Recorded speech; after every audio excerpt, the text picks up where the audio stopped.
Hello mga kasumar, kumusta po kayo? Bagamat tayo po ay galing sa maghapong paggawa, pagod po tayo, ay muli po tayong magsishare po ng about sa kalusugan. Pero bago po ulit, o bago po tayo magsimula, ay magtatanong po tayo gaya ng dati.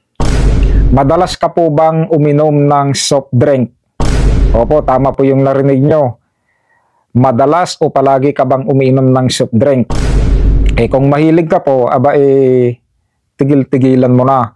Magbibigay po tayo ng ilang halimbawa ng masamang epekto sa pag-inom ng soft drink. Una po, pagkakaroon po natin ng hika o asma. Siyempre, pag may hika ka po, ay madali ka pong mapagod. Pangalawa, problema sa bato o kidney.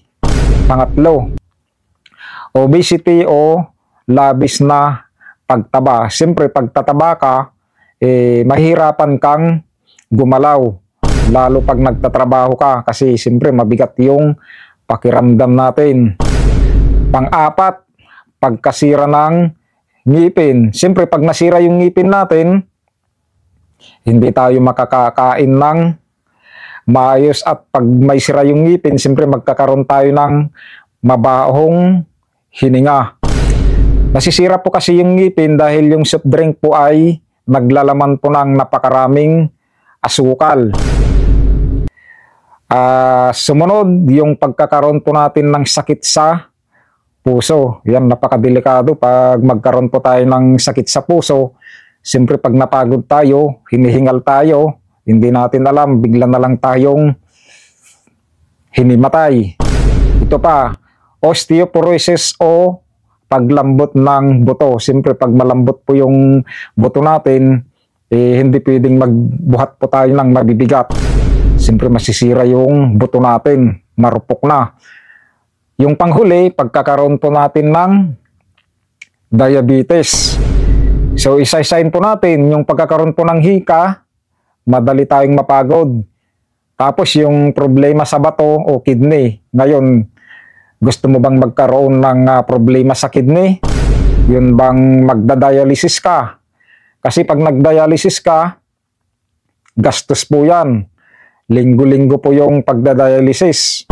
At hanggang kaya po ng katawan mo, tatanggapin po niya. Pero pag hindi na po kaya yung dialysis, siyempre, alam na po ninyo yung mangyayari.